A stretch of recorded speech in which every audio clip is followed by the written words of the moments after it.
এখানে আমার অলরেডি আলু আর পটল ভাজা হয়ে গেছে। তো আমি ভাজার সময় একটু নুন হলুদ যা দেওয়া দিয়ে দিয়েছিলাম একেবারে, সাথে একটু আদা জিরে বাটাও দিয়ে দিয়েছিলাম। ওটাই আমি ভালো করে কষছি।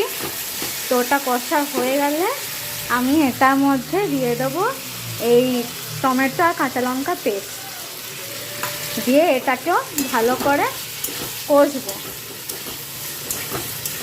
আর এইদিকে আমার ওই কুমড়োর শাক যেটা, সেটা হচ্ছে চচ্চড়ি। তো এটা কষতে থাকুক, আমি আসছি। তার আগে এখানে একটা পেস্ট আছে, ঠিক আছে? এটাতে একটুখানি এক ফালি ছোট্ট টমেটো, দুটো লঙ্কা দেওয়া আছে, একটু চারমগজ দেওয়া আছে, আর একটু পোস্ত হালকা করে আমি পেস্ট করে রেখেছি। ওই মশলাটা যেটা বেটে রেখেছিলাম সেটা আমি দিয়ে দিলাম। দিয়ে এটাকে যতক্ষণ ভালোভাবে কষানো যায় একদম তেমনভাবেই কষাবো যতক্ষণ না ভালো করে তেল ছেড়ে আসছে। মশলা আমার কষানো হয়ে গেছে। এবারে ক্রাশ করা কসুরি মেথি আমি একটু করে দিয়ে দেবো।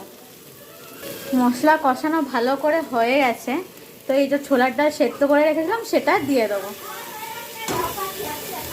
দিয়ে ভালো করে আরেকবার নাড়িয়ে নেব। ভালো করে নাড়িয়ে নিয়েছি। এবার এখানে আমি ঢাকা দিয়ে মানে একটু জল দিয়ে দিয়েছি। জল দেওয়ার পর একটু আমি ঢাকা দিয়ে দেবো, তাহলে আমাদের এই তরকারি রেডি হয়ে যাবে। এই যে আমাদের এই তরকারি রেডি হয়ে গেছে। উপর থেকে আমি একটুখানি ঘি আর একটু গরম মশলা ছড়িয়ে দিয়ে ভালো করে নামিয়ে দিয়েছি। তো এটাই আমার আজকে স্পেশাল রেসিপি, ছোলার ডাল দিয়ে আলু আর পটলের তরকারি। কেমন লাগলো বলো।